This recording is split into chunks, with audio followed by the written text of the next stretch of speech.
اہل حرم کا کربلا پہنچنے کا احوال آپ ذرا۔ امام علی مقام کا یہ کنبہ جسے ہم لٹے ہوئے اسیر گھرانہ امام علی مقام کا، جب یہ کربلا معلیٰ سے 11ویں محرم کو چلے تھے، روایت یہ کہتی ہے کہ کوفہ و شام کے بازاروں سے ہوتے ہوئے، دربار سے ہوتے ہوئے زندان میں مقید ہوئے۔ زندان میں اس چھوٹی سی بچی جو کہ 4 برس کی معصوم سکینہ ہے، اس بچی کی شہادت ہوئی، اور اس بچی کی شہادت سے دمشق کے اندر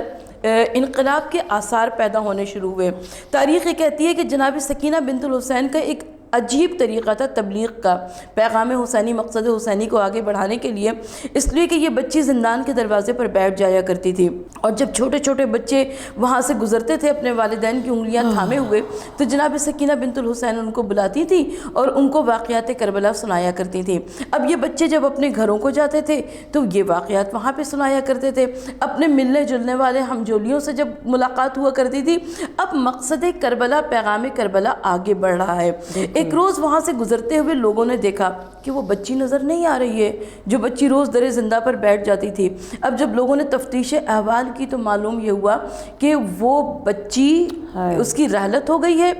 اور حاکم نے اتنا ظلم کیا کہ یہ تک کہہ دیا کہ اس کا زندان سے جنازہ بھی نہ نکلے، اور اس کی قبر وہیں زندان کے اندر بن گئی۔ یعنی انقلاب کے آثار پیدا ہوئے، لوگوں کی سوچ تبدیل ہوئی۔ اب جب لوگوں کی سوچ تبدیل ہو گئی اور اس کے اندر ایک بیداری کی لہر نظر آئی، تو اب لوگوں نے جا کر یزید سے کہنا شروع کیا، کہا کہ یزید کب تک ظلم کرے گا، ذرا دیکھ تو صحیح کہ اب تو اہل بیت رسول کے ننھے ننھے بچے زندان میں دنیا سے جا رہے ہیں۔ اب یزید نے اپنی حکومت کو بچانے کے لیے، اپنی سلطنت کو بچانے کے لیے، کیونکہ لوگوں کے اندر بیداری پیدا ہو رہی تھی، امام سید سجاد کو دربار میں بلایا۔ روایت یہ کہتی ہے کہ جب امام سید سجاد دربار میں آئے تو یہ تعظیماً کھڑا ہونے لگا۔ ابھی کل یہی دربار تھا کہ جہاں پر یزید تخت پر بیٹھا ہوا تھا اور امام سید سجاد سامنے کھڑے تھے، گلے میں طوق خاردار، ہاتھوں میں ہتھ کڑیاں، پیروں میں زنجیریں۔ آج یہ وقت آ گیا کہ یہ امام سید سجاد کو تخت پر بٹھانے لگا۔ امام سید سجاد نے فرمایا، کہا کہ جس تخت کے پائے خون حسین میں ڈوبے ہوئے ہوں، میں اس تخت پر کیسے بیٹھ سکتا ہوں۔ اب بہرحال اس نے امام سید سجاد سے عذر خواہی کی، بطول سینے پر ہاتھ رکھ کر پوری غیر جانبداری کے ساتھ آپ فیصلہ کیجئے گا کہ عذر خواہی کون کرتا ہے، معذرت کون کرتا ہے، خون بہا دینے کا کون سوچتا ہے؟ یقیناً جو قاتل ہوا کرتا ہے۔ تو کیونکہ یزید قصوروار تھا، یزید قاتل تھا، لہٰذا اس نے خون بہا دینے کا بھی اعلان کیا، اور اس نے عذر خواہی بھی کی، اور اس کے بعد کہا کہ اب آپ فیصلہ فرمائیے کہ آپ لوٹ کر وطن جائیں گے یا کہ یہیں دمشق میں قیام کریں گے۔ اب یہاں پر امام سید سجاد نے فرمایا، کہا کہ اپنی پھوپھی اماں سے پوچھوں تو بتاؤں، اور اس کے بعد جناب زینب کبریٰ نے فرمایا کہ ہم چاہتے ہیں کہ دمشق میں ایک مکان خالی ہو جائے اور ہم یہاں پر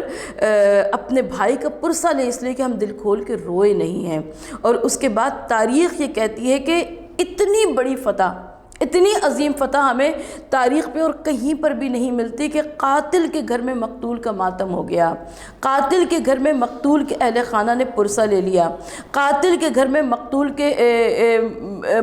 پر کیے جانے والے مظالم کا ذکر ہو گیا۔ اور روایت یہ کہتی ہے کہ جب امام سید سجاد اور جناب زینب کبریٰ اس مکان کے اندر تشریف لے گئے تو وہاں پر تبرکات آئے۔ جناب زینب کبریٰ نے ان تبرکات میں حضرت علی اصغر کے جھولے کی جلی ہوئی لکڑیاں بھی تھیں، جناب سکینہ کے گوہر بھی تھے، بیبیوں کی چادریں بھی تھیں، ان تبرکات کو لیا۔ اس کے بعد شہیدوں کے سر آنے لگے، حضرت عباس کا سر آیا، جناب لبابہ زوجہ حضرت عباس آگے بڑھی، حضرت قاسم کا سر آیا، بی بی ام فروہ آگے بڑھی، جناب علی اکبر کا سر آیا، مادر حضرت علی اکبر ام لیلہ آگے بڑھی،